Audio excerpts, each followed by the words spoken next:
સોનગઢના માધવ આશ્રમ શાળા દેવલપાડા ખાતે ₹1 કરોડના ખર્ચે નવનિર્મિત કુમાર છાત્રાલયનું લોકાર્પણ.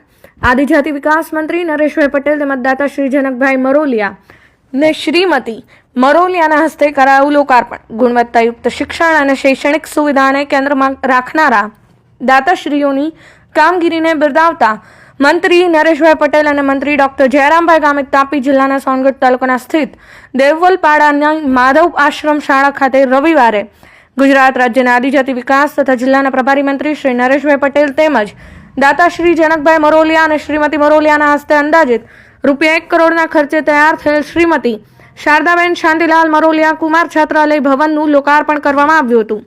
આ પ્રસંગે રમત રાજ્યમંત્રી ડોક્ટર જયરામભાઈ ગામિત પણ ખાસ ઉપસ્થિત રહ્યા હતા.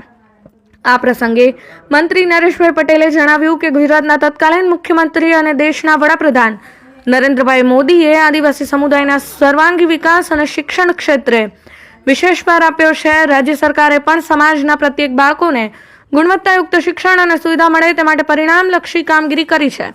ત્યારે અહીં વર્ષ 1985થી પ્રારંભાયેલી આશ્રમ શાળામાં સરકારની સાથે દાતાઓ શ્રી દ્વારા જેવી રીતે અનુદાન આપીને શૈક્ષણિક સુવિધા ઊભી કરાઈ છે તે બદલ મંત્રીશ્રીએ આભાર વ્યક્ત કર્યો હતો. આ તકે રાજ્યમંત્રી ડોક્ટર જયરામભાઈ ગામિતે જણાવ્યું કે સરકારે આદિવાસી સમુદાયના સર્વાંગી વિકાસની હરમેશ ચિંતા કરી છે. દાતાઓએ પણ બહાર વિદેશોમાં હોવા છતાં અહીંના બાળકોના શૈક્ષણિક વિકાસ માટે સરકારને જે સહકાર આપી રહ્યા છે તે પ્રશંસનીય છે. નોંધનીય છે કે સેવા પ્રતિષ્ઠાન ટ્રસ્ટ નવસારી દ્વારા નિર્માણ થયેલા કુમાર છાત્રાલય ભવન સેવાભાવી દાતાશ્રીઓના ઉદાર દાનથી કરવામાં આવ્યું છે. કાર્યક્રમ દરમિયાન દાતાશ્રીઓના યોગદાનને ભાવપૂર્વક બિરદાવવામાં આવ્યું હતું તેમજ તેમની સેવા ભાવનાને સમાજ માટે પ્રેરણારૂપ ગણવામાં આવી હતી. કાર્યક્રમ પૂર્ણ થયે મહાનુભાવોએ જય શ્રી દેવલી માડીના ભાવપૂર્વક દર્શન કર્યા હતા.